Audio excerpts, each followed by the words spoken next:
hard. Like You know, you can tell how I teach. I walk out of here and they can't see me. I like to get in there with the students. And every once in a while they'll call me and say, "Where did the teacher go?" We hear his voice, but we don't know what happened to him. I need to put a chain, like, you know. Okay, is Braintree, how's Braintree doing? Any word?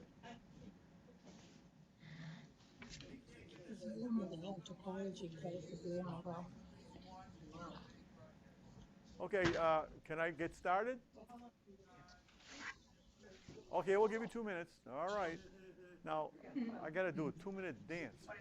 All right, I got to do a dance. Oh my God.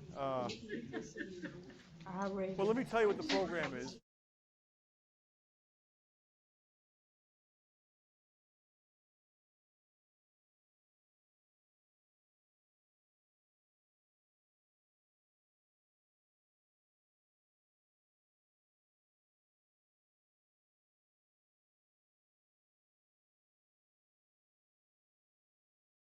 Okay, never mind. I have two guests, Nancy White, who does teach in the program. She does tours at Boston, right? And Nancy is from Medford, right? And Nancy is also negotiating to have me do a program. I've been negotiated to teach the two World War I things that I do. These are one-offs because it's the 100th anniversary, and libraries are trying to do programming on World War I. So I'm doing one for Medford. First, it's the human face of the Great War. Some of you took that course. Then I'm going to do the Yankee Division. And now that's going to be a follow-up. That'll be a month later? 2 weeks? A couple of weeks, yeah. So Nancy White is the initiator of this plan. Thank you, Nancy. Appreciate it.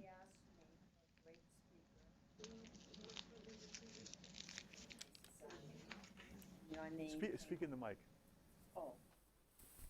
I was asked for a recommendation for someone who did World War I to come and speak to the Medford Historical Society in the Medford Public Library for their opening ceremony to celebrate the end of World War I. And Dan's name came to mind, and I called him, and he agreed to do not one but 2 lectures. And Linda, the check is in the mail. I don't write checks. No. It's a joke. No, I did not pay her. And this is Angela. Angela, why don't you? No, just talking to the mic right here. Oh, let me bring the chair. Yeah. Because tell her how you and I chat all the time. Hi, I'm sort of doing a little dance here. This is I don't know your last name, Angela. Angela Carreta. Yeah, Angela works here. Tell me Yes, where I you work here in the IT Educational Technology and Learning Commons. All right. And happy to be here. She got permission from her boss to come here today. Yes. And I met Professor Leclerc about 2 years, I would say. Yeah, a couple of years. Yes, couple of years. And I'm a fan of history, all kind of history, because I believe we come from history. And this Where is do you come from in Italy? No, my parents are from Italy, and they come from the south, the Potenza province Okay. in the south, between Campania and Puglia. Okay. And I have been in Italy several times. I still have relatives there. And it's amazing about history, art, and especially with the First World War and Second World War. It's really amazing. We got to know each other because I used to always chat with her on the way out because she's a very nice person. And Oh, like thank when, you. when I need something, This is what he said. I ask Angela and it gets done. She knows who to call, you know. So we got chatting one day about the Battle of Caporetto in the Piave Valley. That's right. And those of you who paid attention to my class, I talked about that a little bit, about the enormous contribution that the Italians made in the First World War, because there's a prejudice, there's a false stereotype that Italian soldiers, their idea of marching is walking backwards.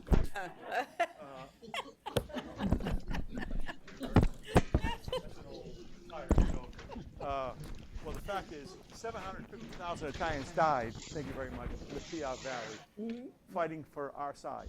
And also, because they were fighting against the Austro-Hungarians, and they were snow soldiers. In other words, that's a valley, a very deep valley, and they were the original snipers. And they sniped at each other from one side to the other across the Piave Valley, and they all wore white uniforms, and they were skiers. And they would create these little sniper setups, and it was a sniper war. It was a vicious war. But the good thing for us is that the Germans had to send about 5 divisions down from Berlin to help the Italians, and that was good, not to help the Italians, help the Austro-Hungarians. Austro-Hungary, as you know, was not a terribly strong army, because Austria-Hungary was a very divided nation. There are many ethnic groups, and there are so many ethnic groups, and there's so many different languages being spoken in the various army units, that they used to hire people who spoke English. A lot of people from England would be hired as soldiers of fortune, and they would communicate with each other. The official language of the high command was English. It's the only way they could communicate with each other. It was the lingua franca of the war years in Austria-Hungary. And also, the Austro-Hungarian army, by the time of the Battle of Caporetto, had been almost destroyed anyway by the Russians. And the Austro-Hungary was, by the way, 90% of the Austro-Hungarians who fought in the war became casualties. That's unheard of. Only the Russians had it as rough as they did. So that was a tough war. So drawing the Germans down from Germany was good for the Allies, because there was that many less Germans they could send to the Western Front. So that's the whole role that you guys played. Yeah. All right? Yeah. Now, do I have to keep still dancing? Go ahead. One thing, if it weren't for you,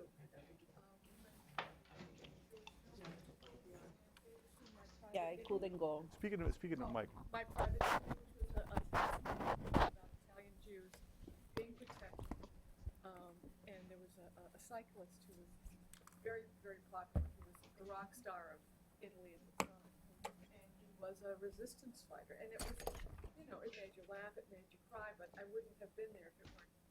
Exactly, and this has a little at the back, being a daughter of Italian people, and same thing with my friends that I know in Italy for many, many years. It came by a book, and I missed the movie. I really wanted Speak in the mic. I really wanted to go there, but I couldn't. It's not the easiest place. But it came out a book out of the blue. My brother-in-law, who rest in peace, he was from Italy. He was 19 years old when he came here. And this book, I don't know how he found it. I really don't know. But it's this Italian woman, Professor Leclerc has the name and the author. Well, I have it not here right now. This Italian woman comes to know by accident in New York. Well, she's American Italian. She's from New York. Comes to know that several Italians were helping Jews' family to hide. And she said, how come my aunts, my mother never mentioned to me? So my brother-in-law gave it to us, to me and my sister. You ready to go? And we said we never heard that from, my parents always talked Are they about on? the Second World War, always. But They can they see never me? follow Can they up. hear me? And Okay, they then, can see. Okay. and then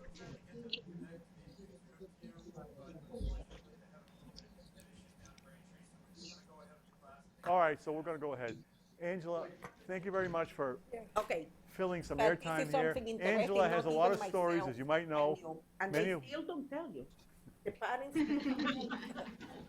And that's the Okay. big thing. Angela, thank you very much. You're welcome. I've enjoyed. I have a cold, I'm sorry. I've but I love this. I've enjoyed our conversations as I walk out and go home. I go by our office and say hello all the time. And how's your daughter doing?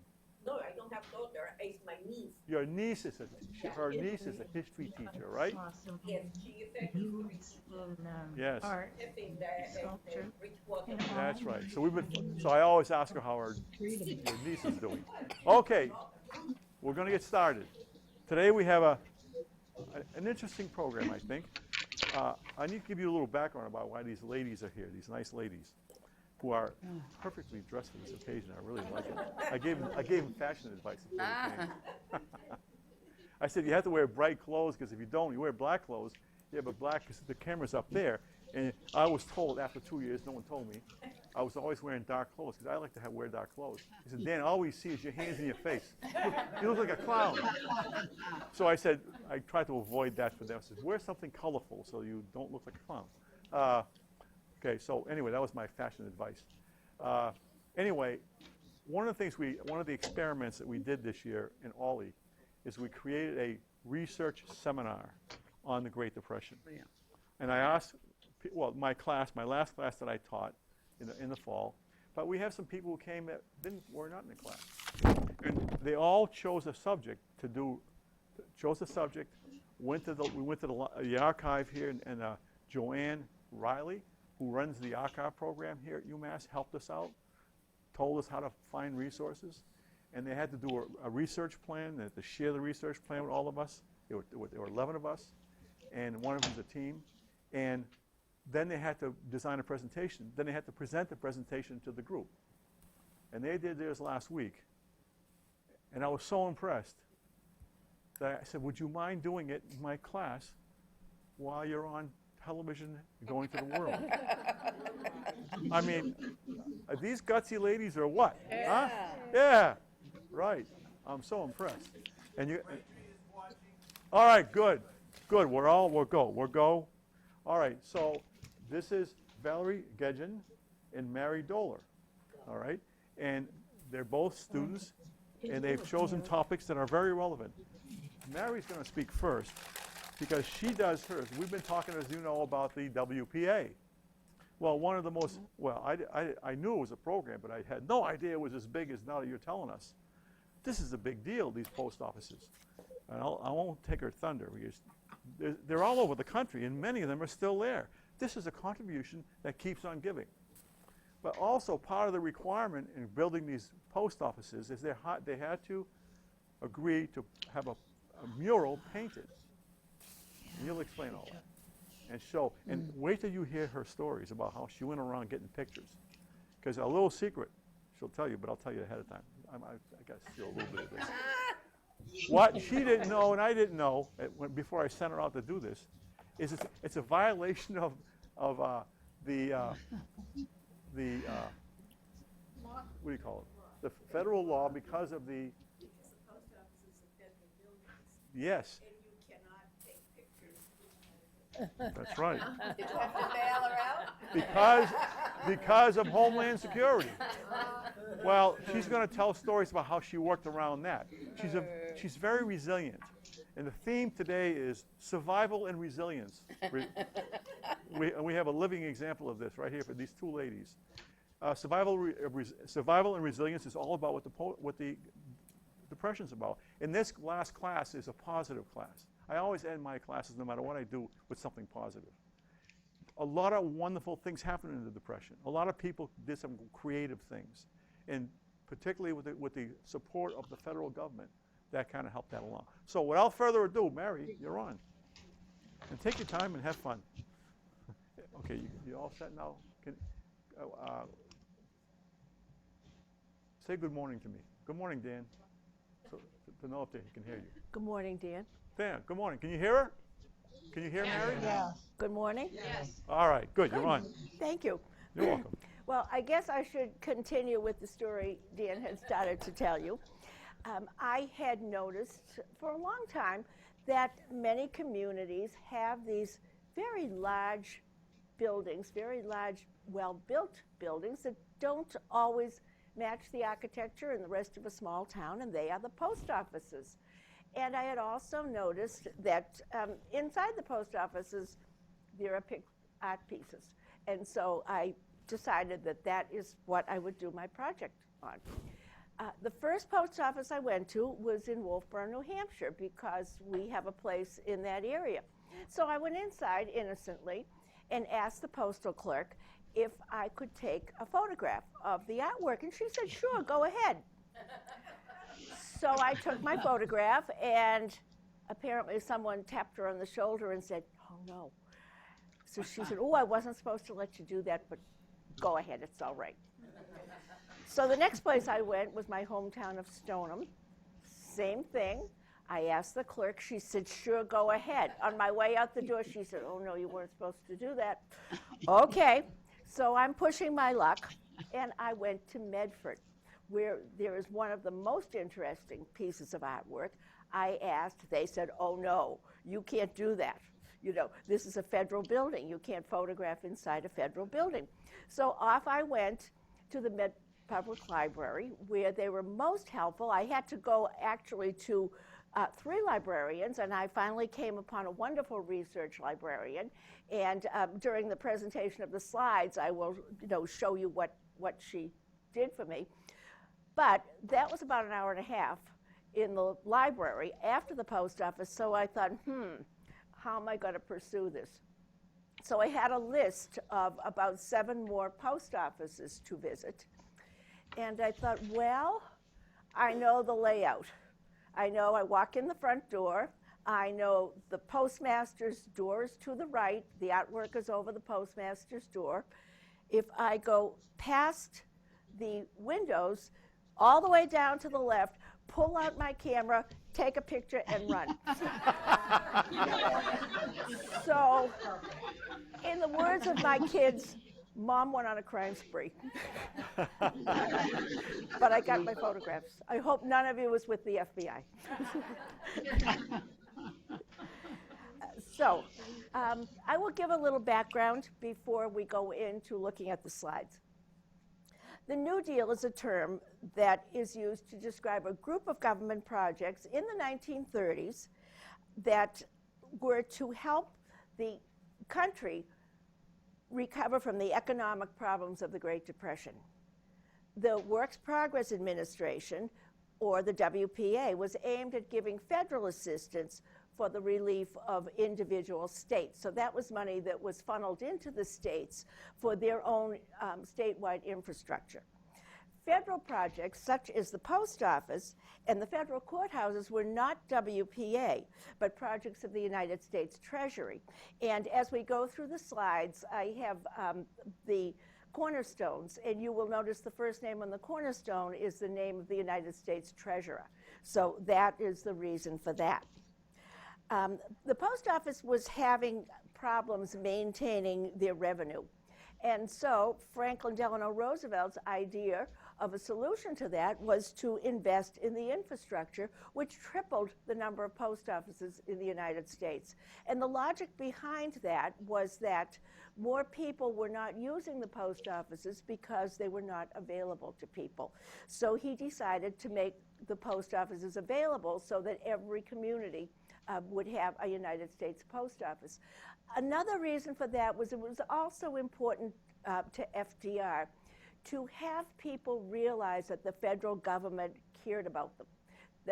And so the presence of a post office in every individual community was a way of symbolizing that presence. And so that's the reason why we have so many post offices. In order to build the post offices, competitions were held. And they were competitions among all the 48 states. They were competitions for architects and then competitions for artists. 1% of the funding was set aside for decoration, and that usually amounted to an allotment of about $650 to $750 to cover a space of 12 feet by 5 feet above the postmaster's door. And that had to cover money for installation as well as for supplies. And for that reason, many of what we refer to as murals are not actual murals. A mural is a painting that is directly painted onto the wall. That, if you think about that, first of all, in order to do that type of painting, an artist has to have a particular set of skills. And FDR wanted this competition to be open to many artists, not just to a few. So many of what we would think of as murals, referred to as murals, are canvas paintings that are mounted on the walls. Again, if an artist were to do a mural, they would have to, on this allotment, move into a community and support themselves for the period of time that they were working. So there were a few reasons for that. There was criticism of this program. The criticism was, do we really need to do this thing that is not really a down-to-earth structural problem? Well, Harry Hopkins, who was one of the architects of the New Deal, had a famous quotation: "Hell, those people have to just eat like everybody else." And also, on a more serious note, there was a fear that a whole generation of artists would be lost and thus affect the culture of the country. Between the New Deal and the war effort, this is a period of time from the 1930s into the 1940s. 10,000 artists were employed. They produced 100,000 easel paintings, 18,000 sculptures, 13,000 prints, and 4,000 murals. And it was a way of seeking democratization of the culture and making art available to all. So this was not just the art that we see as part of structures, a part of the United States post offices, and on a local level, in libraries, in courthouses, on state levels, same thing. It's also some of the war posters that you see from World War II were included in that. So we will move on, and we will go to the first post office that I visited, which was the Wolfboro Post Office.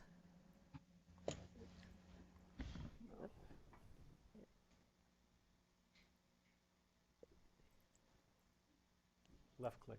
I made a mistake. What is it? Left click. Okay. Left click. All right. And this is the first cornerstone, which of course shows Henry Morgenthau, who was at the time the Secretary of the Treasury. This is the artwork that appeared there. I will go back a little bit to tell you that I thought when I went around to look at the artwork, some of it looked a little awkward in its placement. And I thought that perhaps the artwork was an afterthought. No, the two competitions were done at the same time.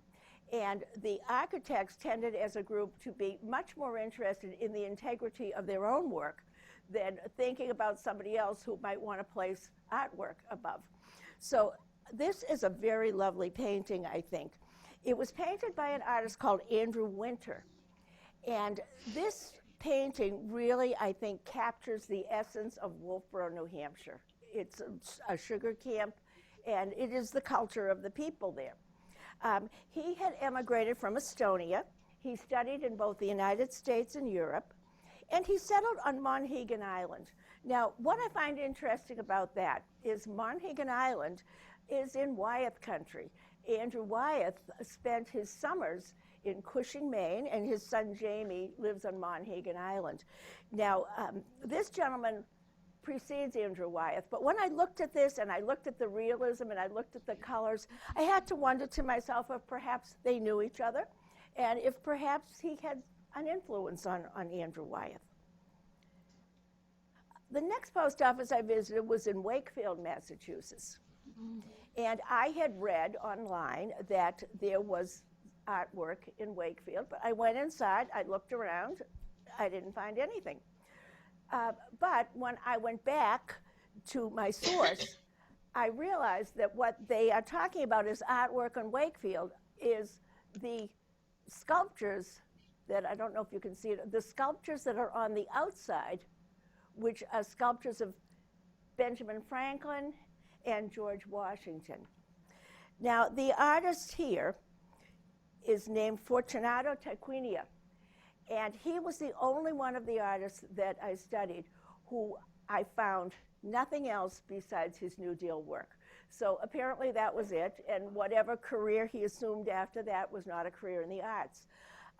Surprisingly, all the other artists that I looked at went on to a career in one way or the other in the arts.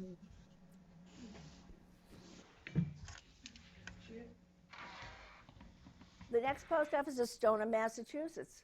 This is the town I grew up in, so I was familiar with this post office. And I was familiar with the artwork inside. The name of this bas-relief is the Shoemakers of Stoneham. Stoneham was a shoe town. Even when I was growing up in the 1950s and 60s, we still had 2 shoe plants in the town of Stoneham. The artist was William Zorak. William Zorak emigrated from Lithuania, and he studied in both the United States and Europe. He was first a painter, and then he went to sculpture. He was a working artist who taught, and his works are in both private and public collections. He also has work in the Smithsonian and in the Museum of Fine Arts in Boston. And now we come to Medford. Okay. The painting in the Medford Public Library is called The Golden Triangle of Trade by Henry Billings. This depicts what I didn't know about Medford, but as a member of the Historical Society, you certainly know. Medford was a slave city. In fact, the royal family of Medford was the biggest slave trader in all of Massachusetts. So this depicts a part of the Medford history. And it's a really, I wish that I had had a chance to take a photograph of it, because it's really a beautiful painting. But what is interesting about this painting is that in 1992, a gentleman who was at that time the president of the Historical Society noticed that there was an artwork in the post office, but you couldn't see it. It was dirty. So he looked into it and realized that there was federal grant money available to clean the art of the New Deal. So that was cleaned, and it was wonderful, and everything was fine until 1999, when a woman new to the town went into the Medford post office and was highly offended by the slave on the far right of the middle panel of the triptych. She said it was terrible, it shouldn't be there, and she was going to leave town. She would never go into the post office again until it was taken down. And so she tried to mount a protest, but it didn't work. She tried to involve the NAACP, and their statement on it was, this is a part of our history. This is a very real part of our history. It's disgraceful, but it's real, and so it should stay, to be a reminder that this is part of where we came from. This artist was named Henry Billings. He was born in New York. He did numerous New Deal paintings, and he worked as an illustrator for Life magazine and in New York City as an art instructor.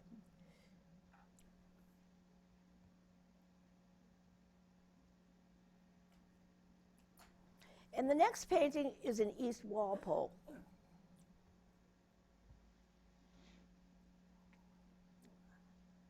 This is called early paper making. And I think what's interesting about this painting is how this artist dealt with that awkward spot that he had right over the postmaster's door.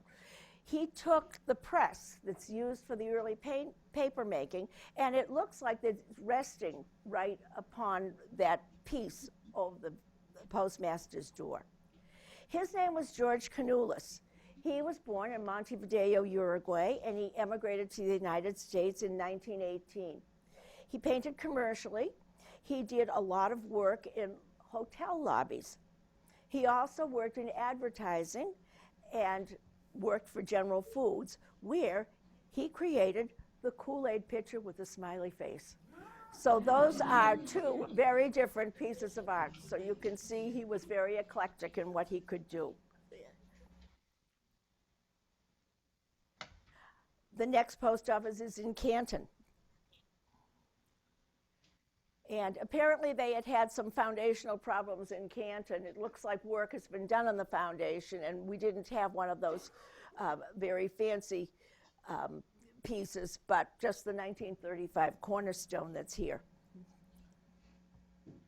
This work piece is called Paul Revere, 1801. Who knew? Paul Revere manufactured copper sheeting in the town of Canton.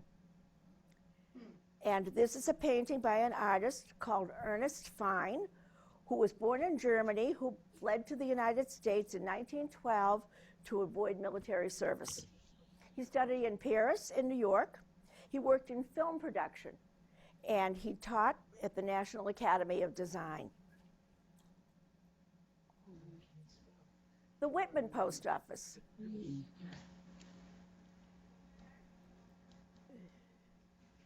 The piece in Whitman is called Liberty.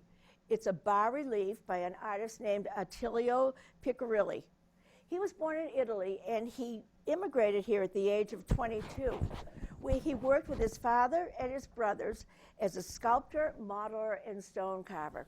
And what is interesting about the Piccirilli family is that they were skilled people who could do this type of work.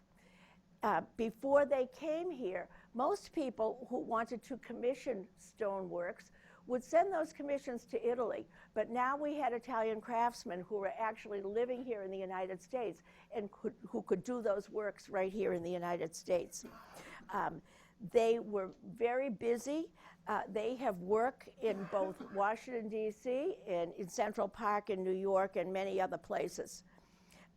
This gentleman helped to create the Leonardo da Vinci Institute in New York City, which gave affordable training to young artists. Norwood, Massachusetts, I thought that was a beautiful structure. However, I did read that Piccirilli had a piece here also. I went to the post office. No one seemed to know anything about it.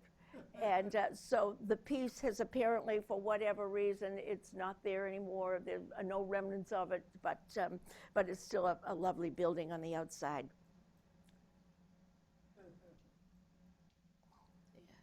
Weymouth, Massachusetts. Weymouth, if you will notice that most of the post offices in our part of the country are made of brick. The Weymouth and the one that will follow, which is the Milton Post Office, are granite, which is our local stone that we have.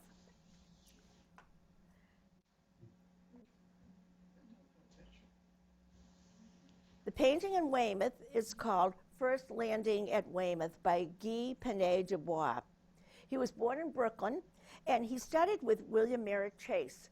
If anybody went to the MFA for the William Merritt Chase exhibit, you know that he is an artist who is more famous for his students than for his own work.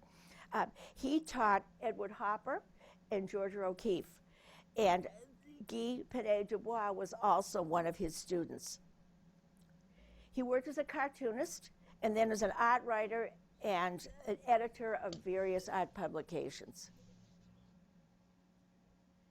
And here's the Milton Post Office, another granite building.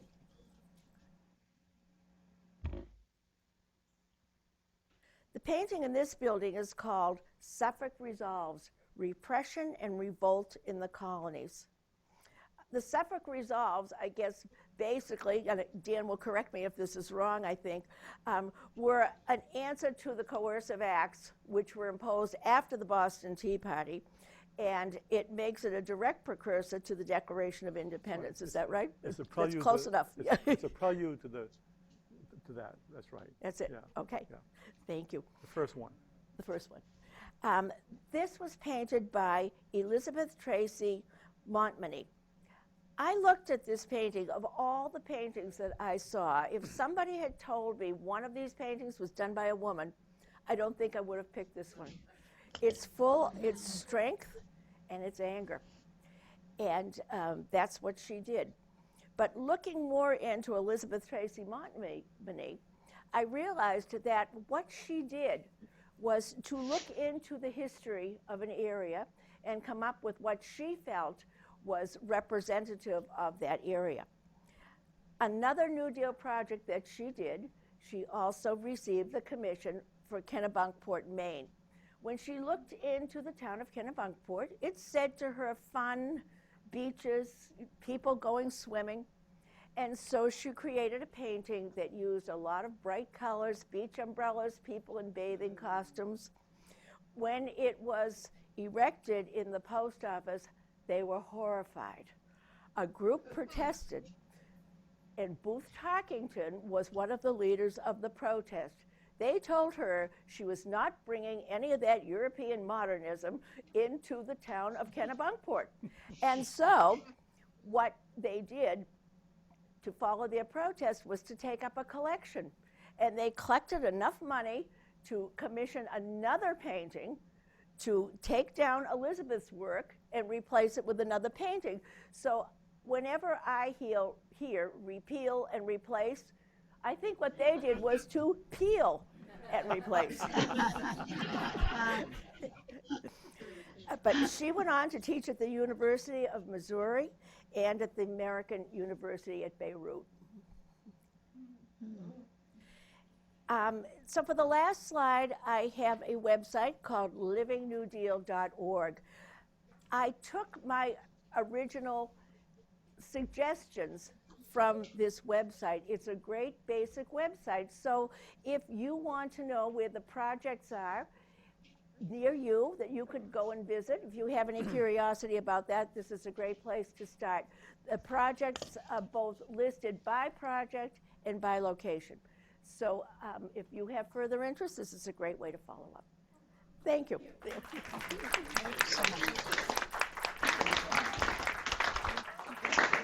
I'll take a few questions if you'd like.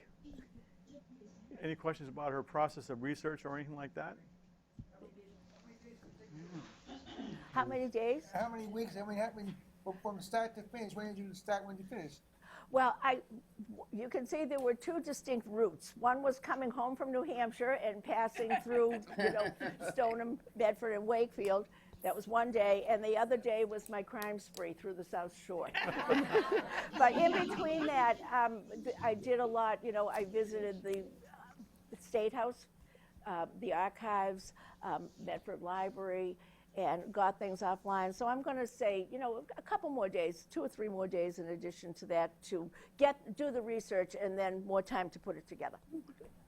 Okay. Okay. Thank you very much. Thank you. Appreciate it. And now we're gonna, while I'm introducing Valerie, you stay there.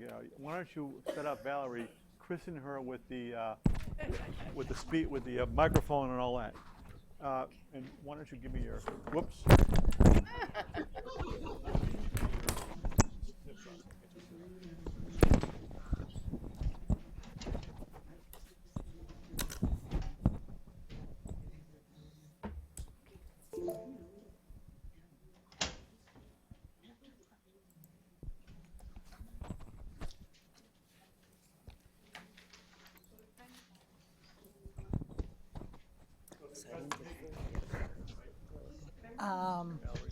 Dan presentation. Oh, it's this one here.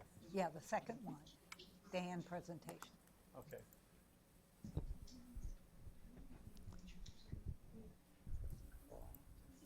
All right. Before Valerie starts, I want to introduce her program. Her program relates to the whole idea of the role that art played in the life of a metropolitan area, basically the Providence, Attleboro area. And she's going to get into a lot of detail about that and what a vigorous jewelry industry it had. But the most important thing for me was my presentation after this is going to be about the collapse of Manchester, New Hampshire, the virtual collapse. All right, well, here's a case where jewelry making shifted in its goal and turned into an industry that actually saved Providence and Attleboro, maybe even boosted it a little bit, right? Yes, actually, And quite this is bit. a fantastic adaptation. It's about survival and resilience. This is a very resilient group of people, and tell the story about how it drew European artists, that kind of thing. This is an amazing story. I didn't know this. I knew it. I thought there were 2 little factories or something like that down here in Providence. Wait till you hear how many there were, and what a huge industry this was. Okay, so now are you ready to go here? I'm Okay. ready to go. Okay. Left to right? Okay, it's the left. Left, okay. Go back for 1 minute. No, I I'll guess, go here. back by hitting this going. I'll take a look what's going on. Wait a minute. Okay. Okay. Hi, good morning, everybody, and good morning, Braintree and Hingham. Take a lot of classes over at those two locations, too, so nice to see you, and thank you, Dan, for inviting both of us for the to give this presentation. My topic is the costume jewelry industry in Rhode Island, primarily in Providence and also in Mass in Attleboro. And just for a little bit of background, the jewelry industry in Providence actually started in 1794. Was the first jeweler who started making less expensive jewelry by plating gold. Rather than having solid gold pieces, the plating was done, it was a thin layer of gold, and it cost a lot less. So it started very early on. Providence was a big port then, and a lot of ships came in with silver and gold coming over, and it started really generating their business. In 1894, there were 160 companies in Providence, and there were 90 in Attleboro. Attleboro actually had very similar companies. Attleboro did a lot more on findings, which is the backs of pins, the little pieces, the screws, that type of thing.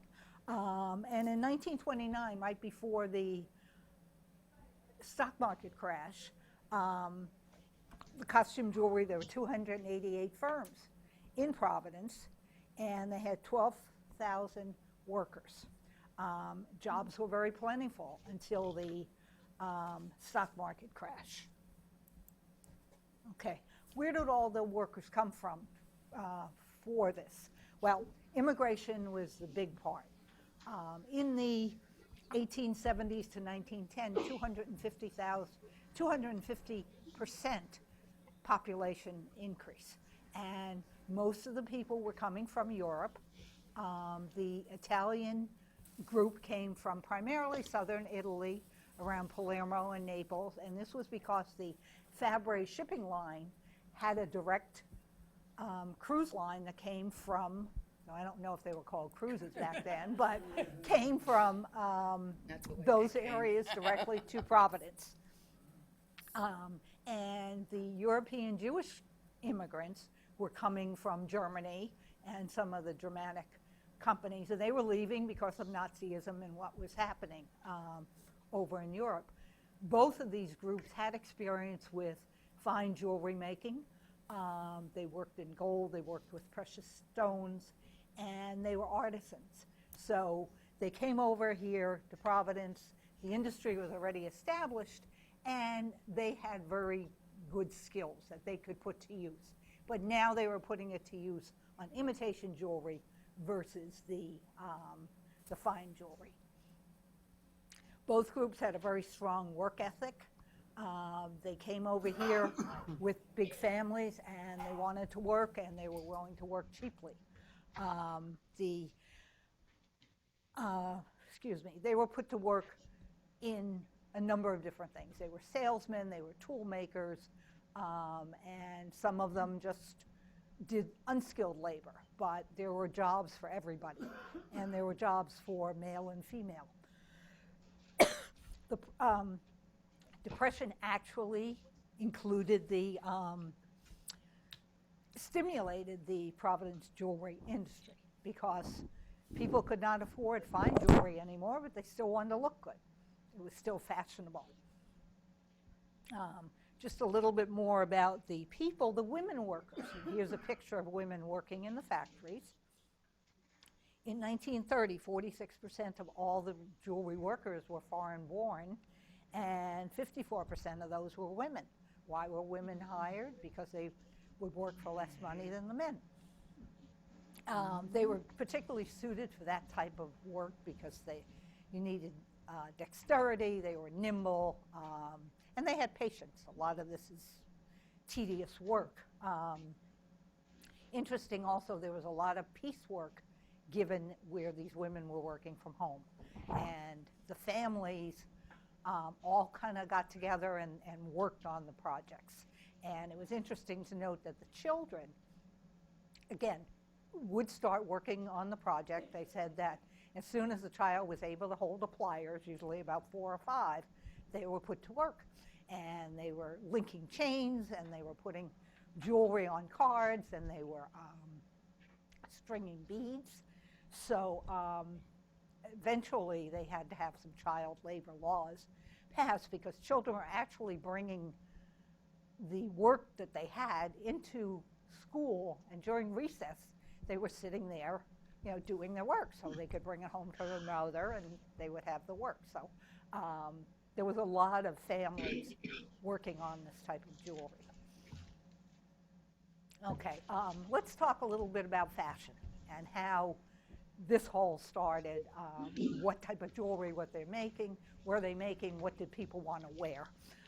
If we go back to the 20s, which is the period right before this, it's the time of the liberated female. They're flappers, they're wild parties, they're speakeasies.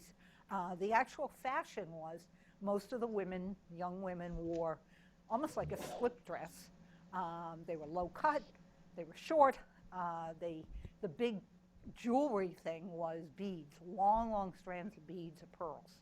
And they would wear them down to their knees. And they would go dancing with the short skirts. This was also the period of the Art Deco era where the gold and silver was in geometric forms. Other things in Art Deco were speed. There were pins of airplanes and pins of Greyhounds. They had other things that came out of this era of cigarette lighters and cigarette holders, you know, jeweled cigarette holders where somebody would wear those. And those, again, were all done in the Providence area. Art Deco went out right around the time of the Depression. So that's what the fashion was like in the 20s.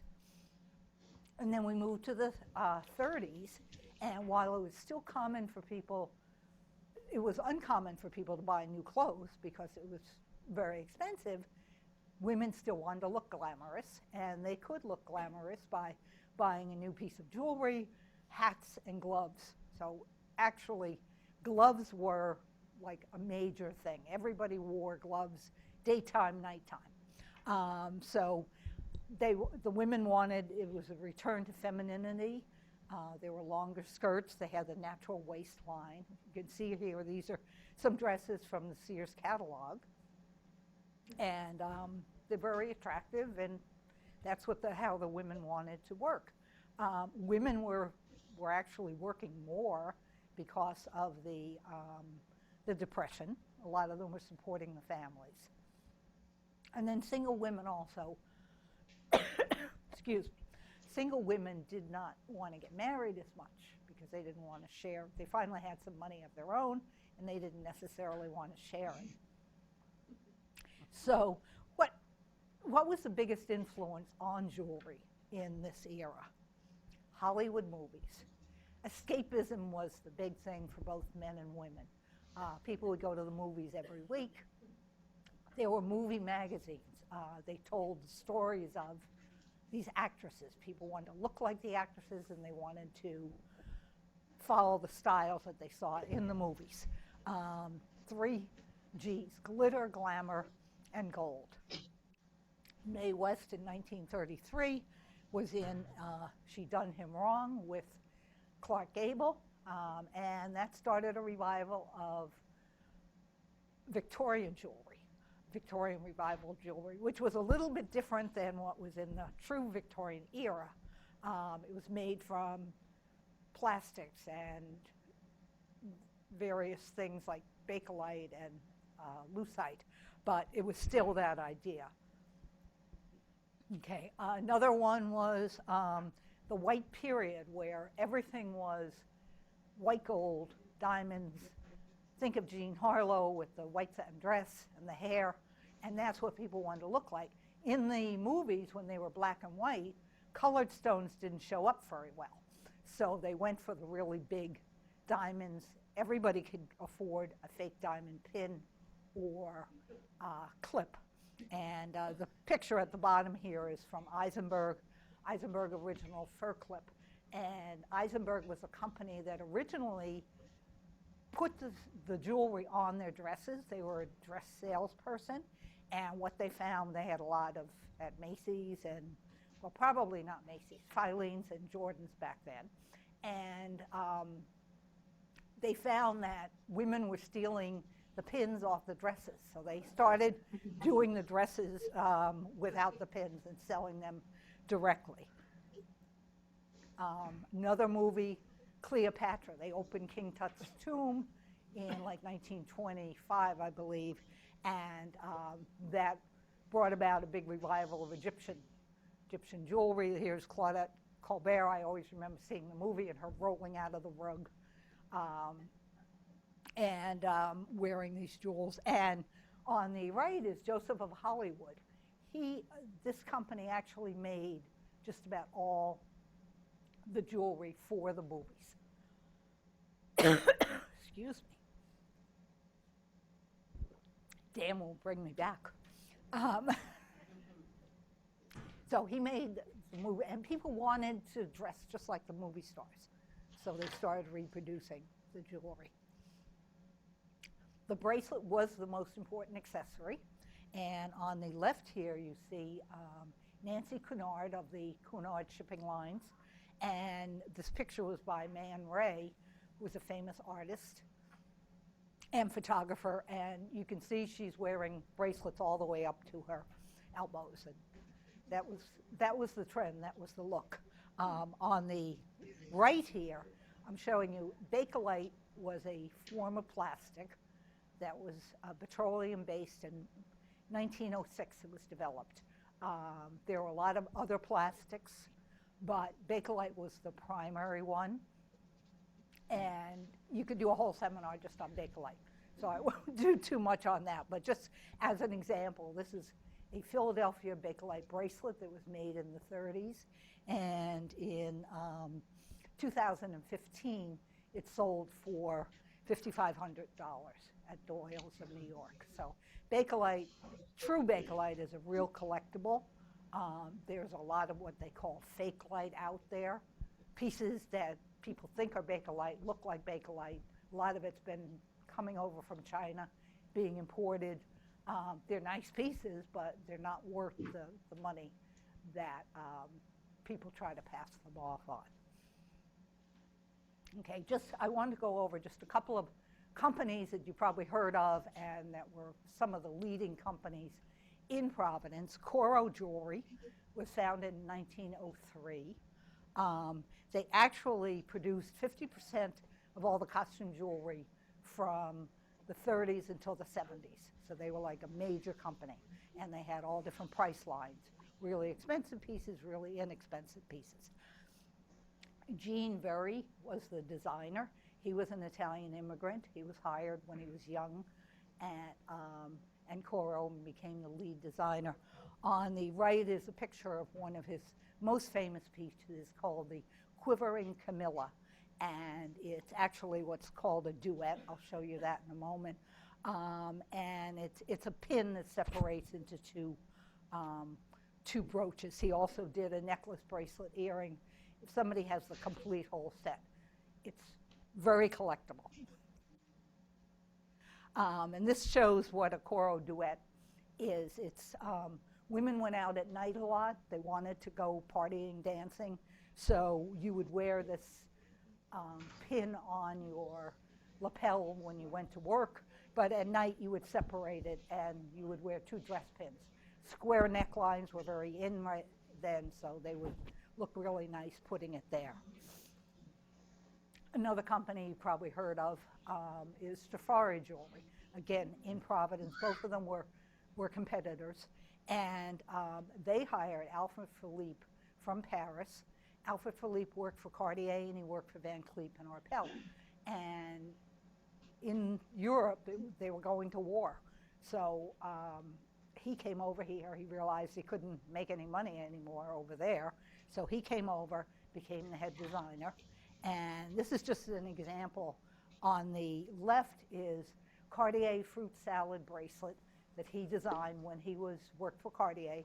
It's diamonds, emeralds, rubies, and sapphires all carved in white gold. On the right is a Trifari fruit salad made out of carved and molded stones and pot metal, which was just a basic form of metal, and they look pretty much the same in a lot of ways. So that was, again, a very big area for Trifari. They did a lot of high-end pieces. Just to show you, there was a lot of competition between the two of them, between Coro and Trifari. They were suing each other all the time. You could patent jewelry. You could get both a design patent and a utility patent, and just about all of these pieces of jewelry during that period were patented. And if you find a piece of jewelry that has a patent number on, you can look up the patent office and find out when it was made and who made it. Right, these are called jelly bellies. This was made with lucite, which is a production of Dow Chemical in 1937. And it's just a nice clear stone. They were set, again, good jelly bellies, if you can find them. If they're original, they're going anywhere from 500 to thousands. So it's a very collectible type of thing. And I wanted to close with this. This is the Emeralds of America by Coro. It was done in 1941. It was actually patented. And it was based on the Lima conference that was held in Lima, Peru in 1931. And it was all the Americas, all the different North America, South America, Central America, all the different countries. And it was a symbol of unity for the Western Hemisphere. And it sold at that point for $3.95. The Ladies' Home Journal had a contest to see who would design it, and Coro got the contest. And the money that was collected went to a scholarship fund for international exchange students. So it was used, for good purposes. And they presented it when the pin came out. They presented it at a luncheon to Eleanor Roosevelt, and she wore that. It's actually kind of an interesting, just an aside, a lot of famous women collect costume jewelry. Madeleine Albright has a book out called All My Pins, and she would wear pieces based on the symbolism. If she went to see a particular leader, she might have a snake pin on, or she would wear this. And it's a fascinating book if you ever get a chance to look at it. And there are probably over 100 costume jewelry books on the market.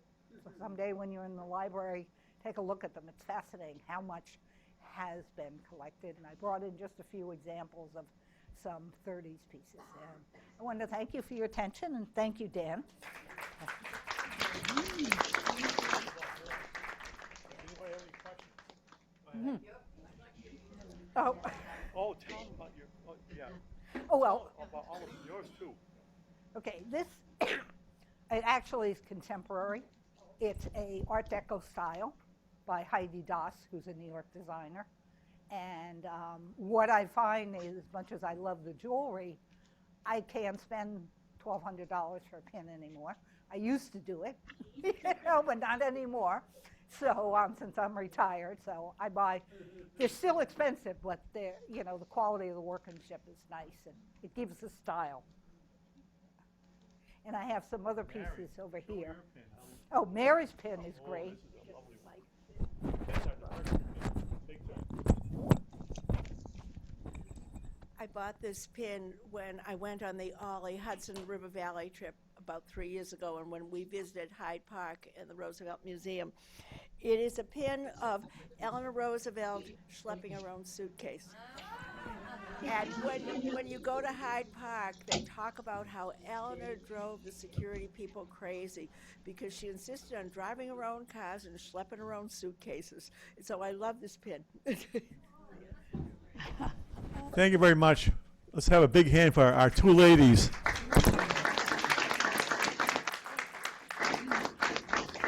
This is the new Ollie. Right? We need to promote more of our own group doing things. I think this is the first example of this. I'm so excited. Thank you so much for coming. Can't hear you.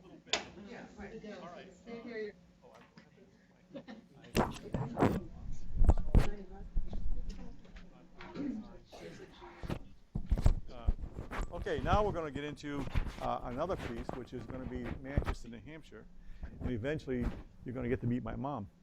Okay, you got to take care of this. Okay, here's your.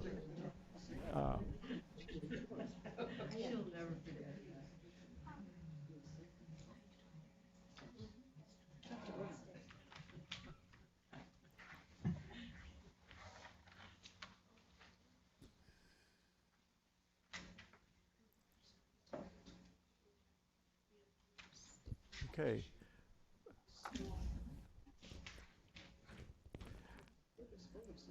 Quick review of French-Canadian immigrant life. Notice that the theme of immigration keeps coming up today.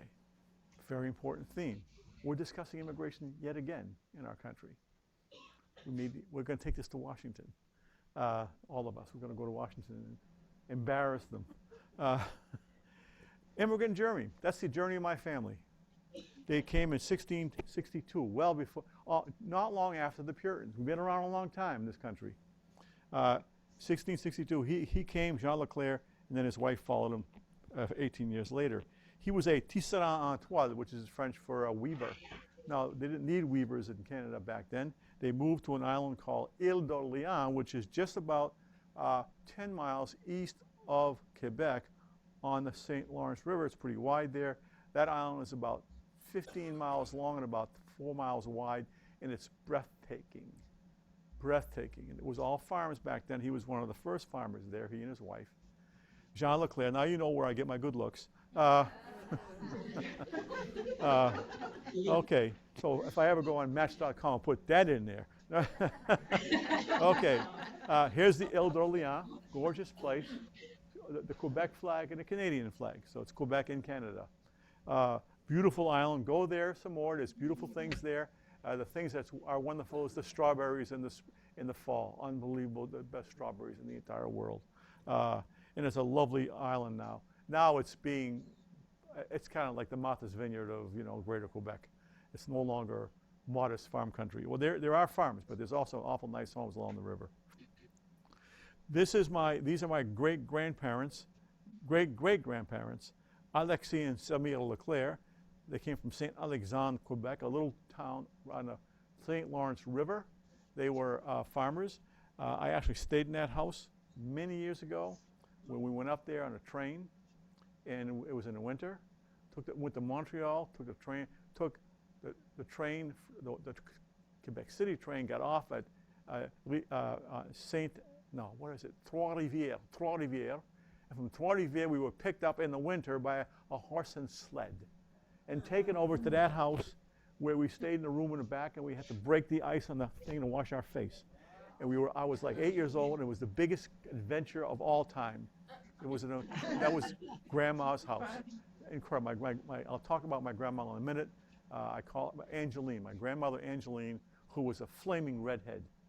And my son just had a third child who's a redhead. Out of nowhere comes this redhead, and I had to explain to him, it's the Angeline gene. It's a powerful gene. It keeps popping up every third generation. It's a recessive gene. My sister's 3 kids are redheads. The Angeline gene, it never disappears. It pops up every here and there all the time. And that's a big joke in our family. Now, my grandparents on my mother's side, my name is Daniel and Leclerc, which was my father, on the east side. This is the west side of Manchester, and Leclerc's the east side. And I'm the blend of the east and the west. They lived in Canada, a place called Rimmon Heights. And my grandfather and mother owned a tea shop, Queen City Tea Company. And kind can I have your little clicker there, your little pointer? It doesn't show up. What you see in my grandmother's arm is my mother. She was the youngest. Her name is Flor. There she is right there, little Flor. In fact, the joke was they didn't have, it was a very small place. They lived upstairs. And in the daytime, my mother, when she was a baby, didn't have a crib. The top drawer of the desk, that was her crib. We hear these stories forever. Now, I don't know how much this is true, but it's great stuff. Great, it's all good story stuff. We love stories. And this is my grandfather. While my grandmother stayed back and took care of the store, he was a peddler. He was a French-Canadian peddler. And he would go through all of the little Canadas in New Hampshire. He would leave for a month and come back. He would sell coffee, tea, pots, pans, cocaine. I was just kidding. Probably did, because, Coca-Cola was, was Coke. So, he was a drug dealer. This is his horse and carriage. And this is how they made a living, and they had 9 kids. 9 kids. I can't imagine that. This is the mill.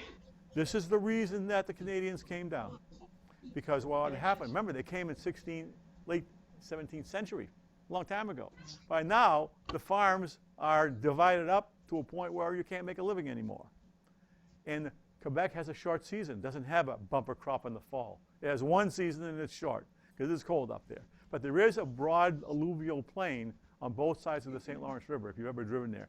And it gets mountainous beyond that, but there's a whole swath of mountains. So almost all my people came from towns along the St. Lawrence, and they were farmers. And this is a mill that was, at one point, the longest mill in the world, 1 mile long, hired 27,000 workers. It was massive. And there was a river on one side, and there were several canals as it went up the hill that were flooded in there from the dam above. There were power canals. The water was there, and the water would go underneath the buildings and turn big wheels, which would turn leather belts on the ceiling and run the looms. And sometimes women would get their hair caught in the wheel and the belts. Those kind of tragedies. And the big philosophy that I grew up with, this is my grandmother. My grandmother is a very powerful person in my life. Powerful, tough lady, buried 3 men. Not, they died. They I don't know if she killed them, but they died. There were no divorces, no funny business, but she buried, it's called, she buried 3 guys. So anyway, she would always say, la survivance. That was a big thing. I went to a French-Canadian school, and that was all over the place. La survivance. Si vous perdez votre langue, vous perdez aussi votre religion. That means you lose your language, you lose your religion. They were coterminous. My grandmother, I don't think she went past the 4th grade. She was, I call her a mountain Catholic. I mean, the whole deal, right? So when I was in high school, I went to a consolidated regional high school Catholic college preparatory, kind of like Archbishop Williams and BC High kind of place. And it was run by a group of Irish brothers, Christian brothers from Brooklyn, Irish guys. So I came home one day and I said to my grandmother in French, today I studied a new saint. And she said, well, what's that saint's name? She's like, what's he going to tell me here? Well, Saint Patrick. And she says in French, Pod saint. Pod means not. No, there is no such thing as an Irish saint. All saints are French. That's it. And my mother's in the back, and she kind of rolled her eyes, like, just say yes. She was always, just go along with it to the kids. Don't push back against Mamée. That's what we call her, Mamée, because you're going to get, you're not going to get breakfast tomorrow morning. So I had a very tough grandmother, but a very nice mother, who you're going to meet in a few minutes. But she was smart. She was savvy. She was wily. She would put a nickel on my dresser in my room, Saint Sou. And if I was good and spoke French, nothing but French for the whole week, not a word of English, on Friday I got to keep the Saint Sou. And I got to go out and buy some crème de glace. That's French for ice cream. So for a long time, that was how I learned my French, because we had to speak French because she didn't speak English. And that's how immigrants learn second languages. And let me tell you, that French is so deep in my DNA you can't imagine. I go to France and it all comes out. I go with my sister. She speaks French too.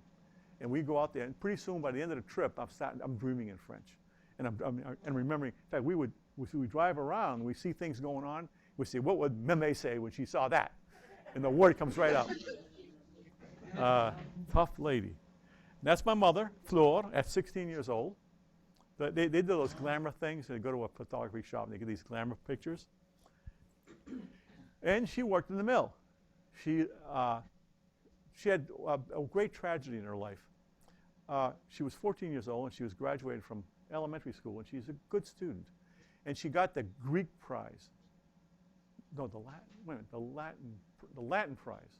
Now, what is the Latin prize? This is a big deal. And she got a big certificate of graduation for Latin prize. It's not because she could speak Latin.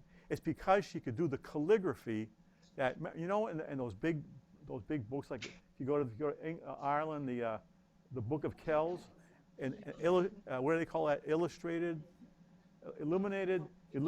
Yeah, she learned how to do that, to write Latin words in this illuminated kind of thing. And she was very artistic and good with her hands. So she got the big prize. And she wanted to go to high school because in the neighborhood, right down the street from where she went to St. Jean Baptiste, is St. Patrick's High School. How the hell did that get there? Because it was there before we were there. Because remember, the Irish came before we did in 1840. These folks came down in the 1890s from Canada. So that school was there first. But her older sister, Claire, who she adored, who was a very smart girl, went and graduated from St. Patrick's High School and learned beautiful English. But before she ever had a chance to get a job and work and have a life, she died of cancer. And my mother never forgot her. I don't know how many times I saw my mother crying about her years when she slowly went into Alzheimer's. Oh my God. She would start crying about my older sister, Claire. I wanted to be like her, and I wanted to go to the same high school, but my mother says, no, it's the Depression. We can't afford it. Oh, you got to go to work. You got to go to work. That's what it was all about. So here's a girl here. Now, that's not her, but it could have been her. What does she have in her hand? Can you tell? She has a doll. She has a doll. All her friends from her neighborhood would work in the mill from 14 years old on. They'd work from 7 in the morning until 6 in the afternoon. And they'd bring their dolls. They were little girls. We And you know what can't they do see at the lunchtime? picture. Huh? Thank you. I'm sorry, is there a question? No, Oh, they can't see no, the we just- what? You can't see the saw picture? that. You got it now? You got Now it? we can, yeah, You got it? All right, All set. sorry. Sorry about that. no problem. My mother heard that. She's back. Boy, when you meet my mother, she's coming back. All right. So this is a girl taking her doll to work, and at lunchtime, they would all sit in a circle and play with their dolls. Oh, wow. I have a novel in my head called "Playing with Your Dolls in the Mill Yard" kind of thing. That would be the title. And she would always talk about the gate. I remember the gate. When you walked in at 7 o'clock, bang, it would close with a big clang. And you were there until 6 o'clock. And you had the Merrimack River on one side and the canal on the other. And you felt like you were in the middle of the ocean on an island. She said, when she saw that movie about Alcatraz, she said, I felt like I was in my old job. Okay, I got to move along here. In 1930, there was a strike. The strike was the beginning of the end of the mill yard. There's a long story here, but I got to move along because I want you to meet my mom before I leave. Well, when she lost her job, she worked in this building. No, wait a minute.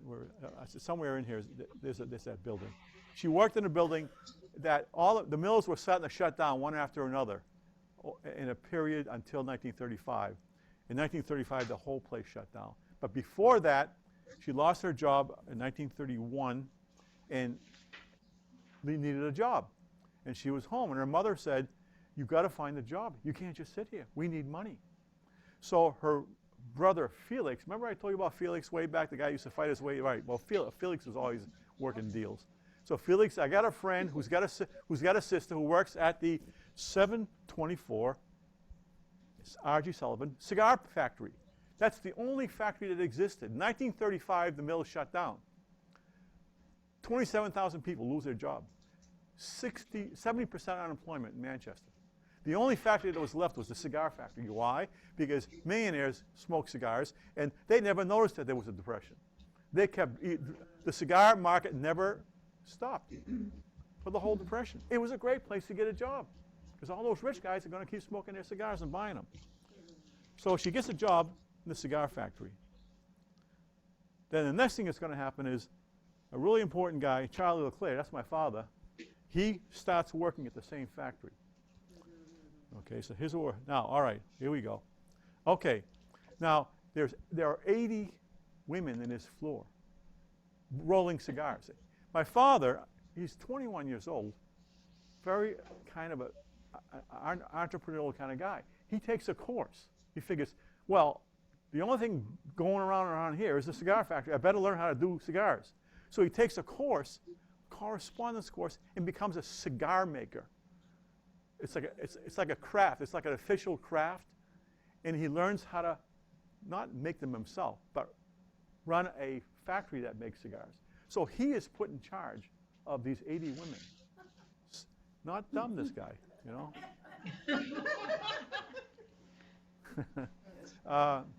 The old man has some savvy. So he becomes there was a woman who ran the floor who they all loved. She was loved, and she left, she retired. And my mother cried and cried, and my mother was always crying. And she cried because she loved it. But there's a new boss in town, a new sheriff in town, but they don't know who it's going to be. Now, let me tell you the story. Now we're going to meet the new guy.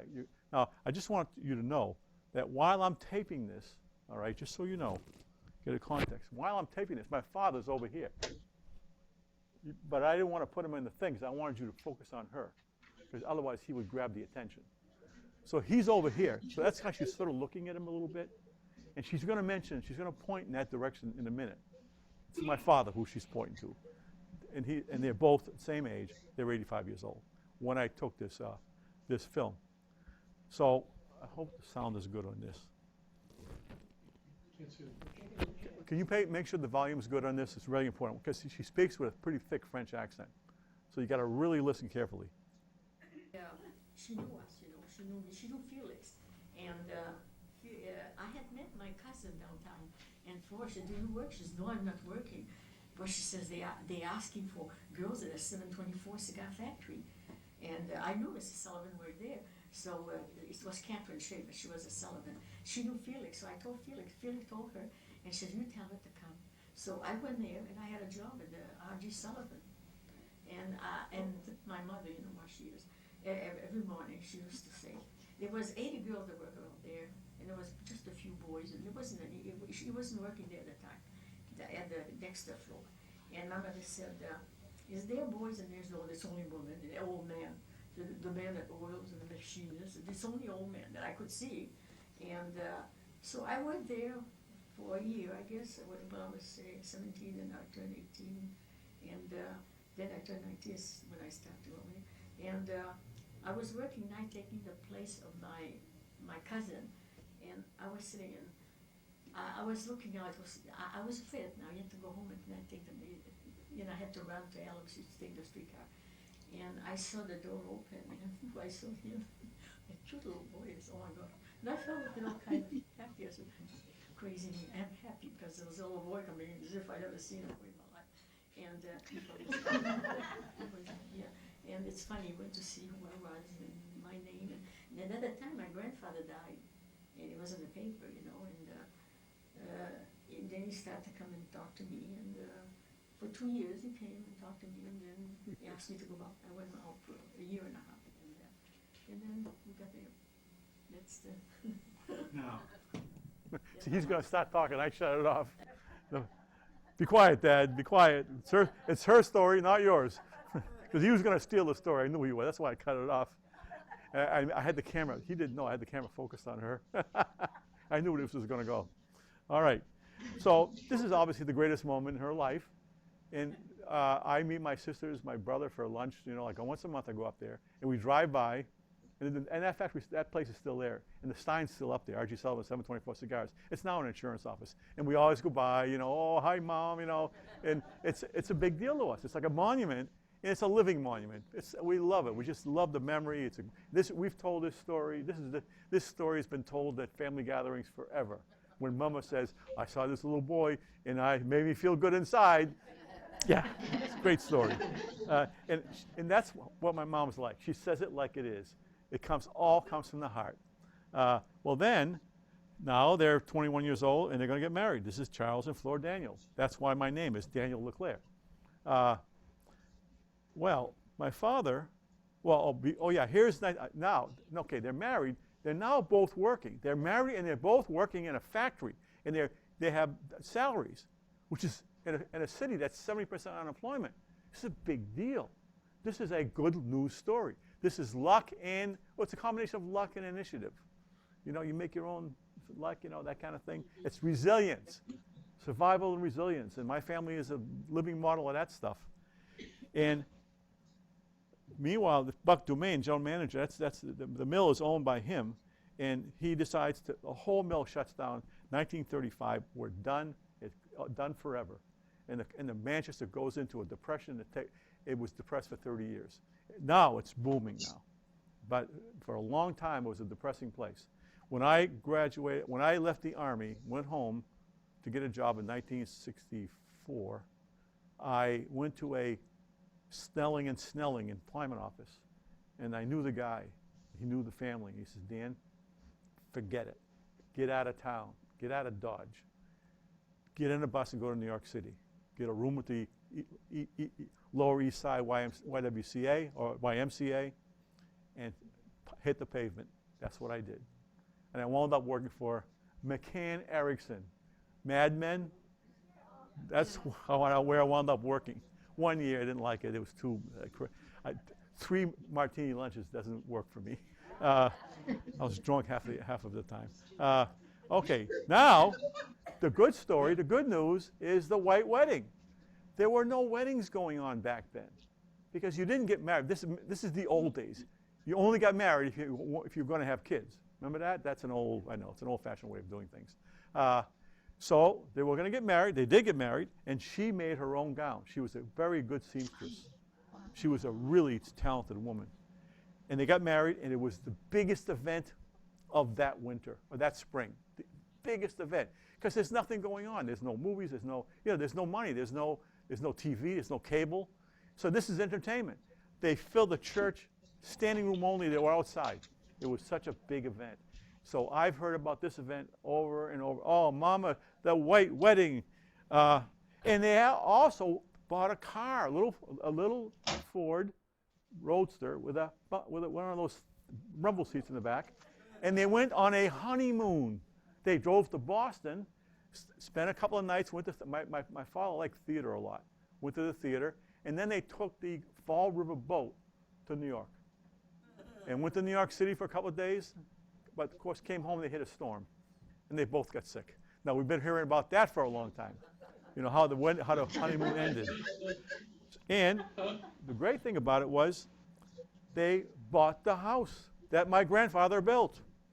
In fact, this is my room right here. And in the back was a little apartment where the redheaded Angeline lived, my grandmother, who was a fiery personality. She was fantastic. In fact, she herself wound up becoming a real estate.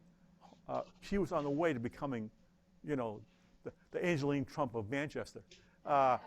She bought a 3-decker, and then and every year she would go to take a train to Boston, get all dressed up in her costume jewelry, go down to Shawmut, get $10,000, buy another 3-decker or a 6-decker, and for a while she probably had around maybe 18 apartments.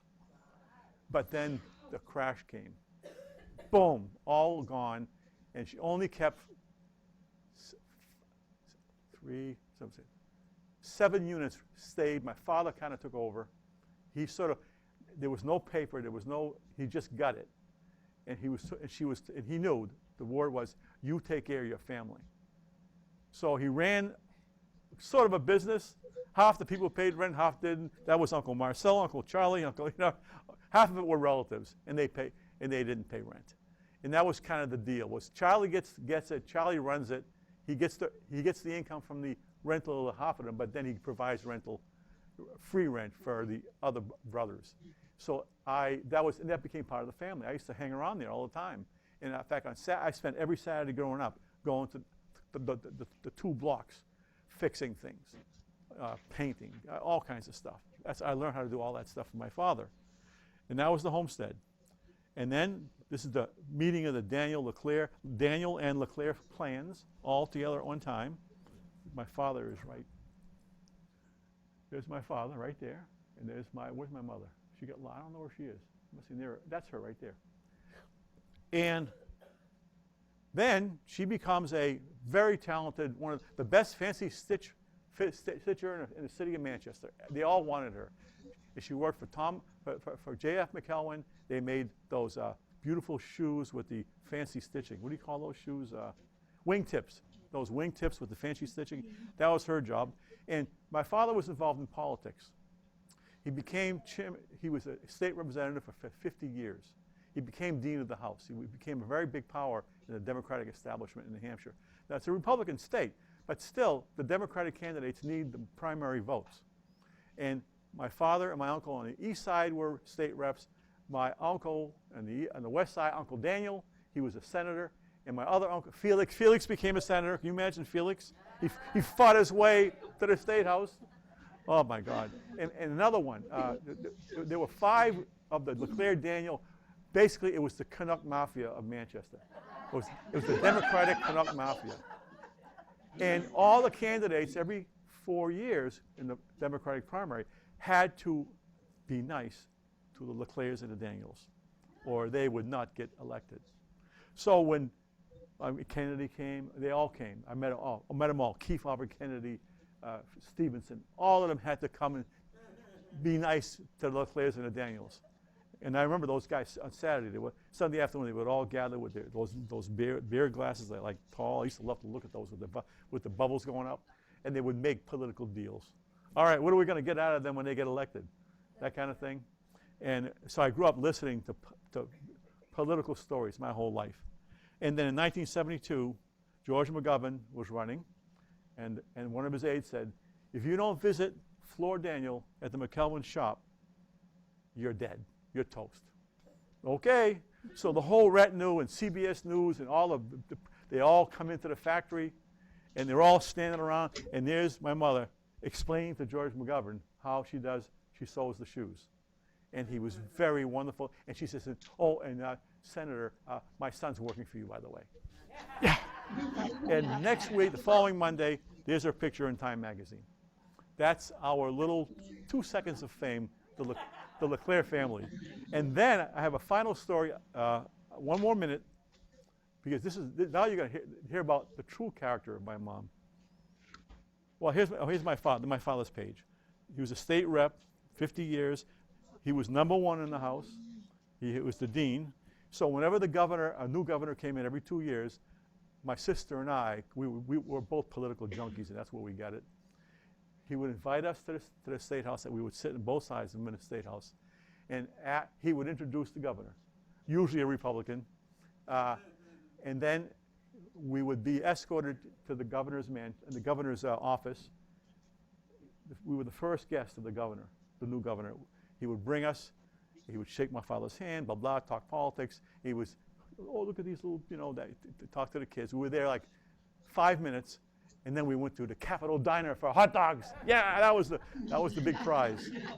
Now I want to tell a final story. My father became, because he was chairman of the New Hampshire delegation, or the Manchester delegation, Felix, his brother-in-law, became chairman of the New Hampshire delegation. Powerful position. So they went to the night, I won't forget that story. It's too much story. Let's stick in 1964. This is my father's ticket. This is his superdelegate ticket to the 1964 convention in Atlantic City, right after, remember, Kennedy died. Johnson is going to be coronated, but Jacqueline Kennedy sends a embossed invitation to my father, inviting my father and my mother and the other superdelegates to come and go to a special reception where they're going to meet Bobby. Guess what? We're starting rolling out the next Kennedy. well, what you don't know is my father's very shy. He's a very charming man, a wonderful man, but he's a little bit, he's not a backslapping kind of guy. He's just a very formal, very poised, but a little bit nervous about people. You know, he didn't finish high school. He's going to this, and he's going to a reception with these super high-powered people, the Harrimans and all kind of people like that. And he kind of gets cold feet.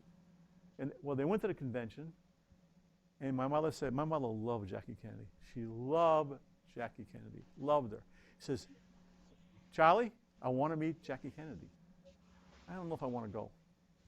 Charlie, if I don't get to see Jackie Kennedy, when I get home, it's going to be a divorce. That's it. No, you have to know my mother. She meant it. He went, oh, okay, Mama. Oh, yeah, all right, you know. Well, they went to the reception, and she met Jackie, and she completely charmed Jackie. It was her French, you know. She told you could just see how she talks, her folk stories and blah blah, and of course, she knows what sides her bread is buttered on. She better listen to her for 15 minutes and be quiet and be nice and be patient, because you mess with this lady and you ain't gonna, and your brother-in-law's not going anywhere. And she's not dumb. And she was very solicitous to my mother. She treated her with charm and poise. And my mother, so we always say the two greatest moments in my mother's life was when that little boy came through the door. And the second greatest moment was this moment. Now, you're not gonna see her because I have believe it or not, I went to YouTube last week, and I put in YouTube, Atlantic City Democratic Convention, Bobby Kennedy, reception by Jackie Kennedy, and I got about a 30-second clip of the event. Can you believe that? And here it is, and it's how I'm going to end my course. And this is my second mom's greatest moment. Now, you're not going to see her. She's in the mix in a mix someplace.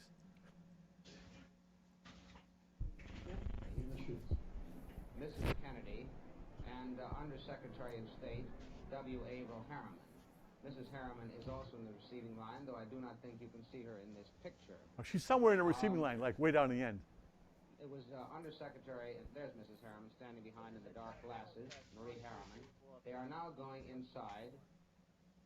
Shake hands, that's the wife of Benjamin Bradley, the Newsweek correspondent, and old and dear friends of the Kennedys that Mrs. Kennedy just shook hands with.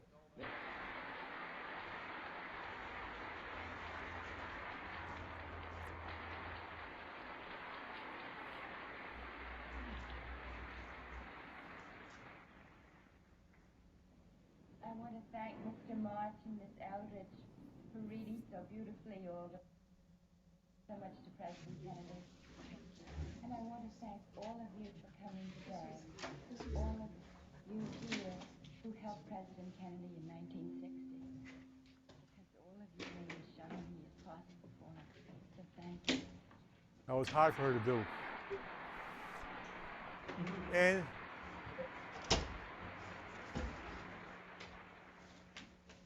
And thank you very much. Thank you. You got to meet my mom.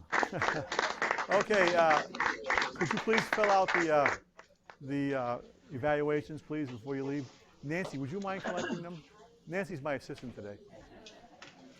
And thank you for being here, Mary,